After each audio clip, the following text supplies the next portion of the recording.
ஆனால் உன்னிடத்தில் சிலர் தவறான போதனைகளை பிடித்திருக்கிறார்கள். மனந்திரும்பு, இல்லையெனில் என் வாயின் பட்டயத்தால் அவர்களுடன் போராடுவேன்.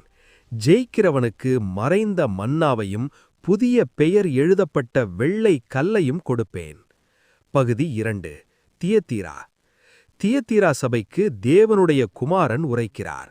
அக்கினி போன்ற கண்களும் பளிங்கு போன்ற கால்களும் உடையவன் நான். உன் செயல்களையும் அன்பையும் விசுவாசத்தையும் சேவையையும் பொறுமையையும் அறிவேன். உன் கடைசி செயல்கள் முதலினை விட அதிகம். ஆனாலும் உன்னிடத்தில் ஒரு குறை உண்டு. தவறான போதனையை நீ சகித்துக் கொள்கிறாய். நான் மனந்திரும்ப இடம் கொடுத்தேன், ஆனாலும் அவர்கள் மனந்திரும்பவில்லை. ஆகையால் நியாய தீர்ப்பு வரும். எல்லா சபைகளும் நான் இதயங்களையும் மனங்களையும் ஆராய்கிறவன் என்று அறிவார்கள். மீதமுள்ளவர்களிடம் அவர் கூறுகிறார், நீங்கள் கேட்ட சத்தியத்தை இறுதி வரை பிடித்துக் கொள்ளுங்கள். ஜெயிக்கிறவனுக்கும் என் கிரியைகளை முடிவு வரை காக்கிறவனுக்கும் ஜாதிகளின் மீது அதிகாரம் கொடுப்பேன். அவன் இரும்பு கோலால் ஆட்சி செய்வான்.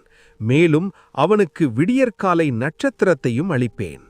ஆவியானவர் சபைகளுக்கு சொல்வதை கேட்க காதுள்ளவன் கேட்கட்டும்.